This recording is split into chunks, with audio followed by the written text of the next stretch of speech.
Alors Catherine, vous avez une histoire digne d'un roman, hein, on peut dire ça, Oui. car c'est à seulement 40 ans que vous avez su officiellement que vous aviez été adoptée.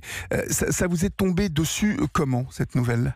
Ça m'est tombé dessus d'une façon très administrative lors du paraphage de la déclaration de succession avec ma mère adoptive, puisque c'était en fait contre ma mère adoptive.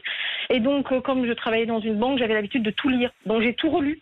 Donc, j'ai lu l'état civil de mes parents, des choses que je savais. Puis d'un seul coup, je suis arrivée à moi, à mon nom. Oui. Et là, il y a marqué adopté en date du.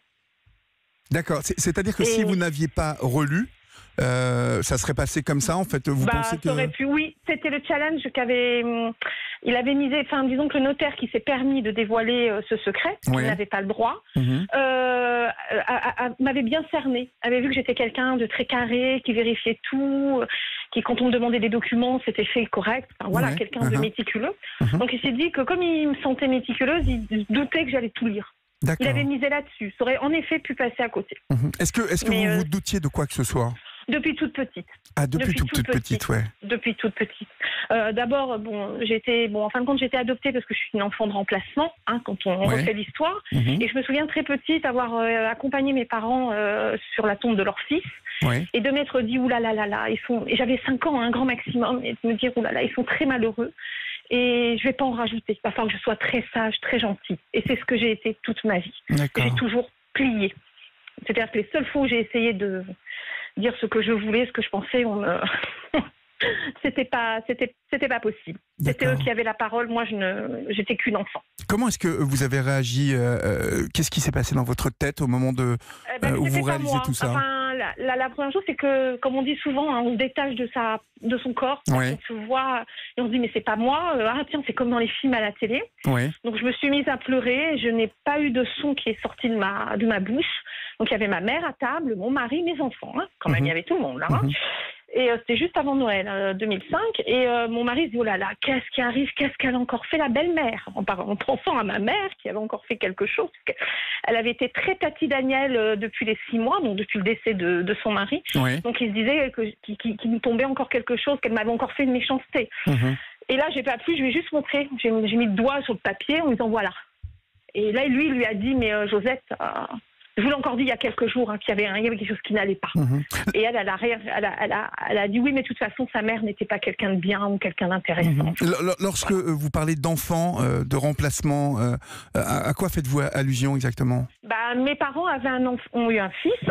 Donc mes parents sont de la génération 1916-1918. Donc ils ont eu un fils peu de temps après la libération, en 1949. Et cet enfant, malheureusement, est décédé à 16 ans.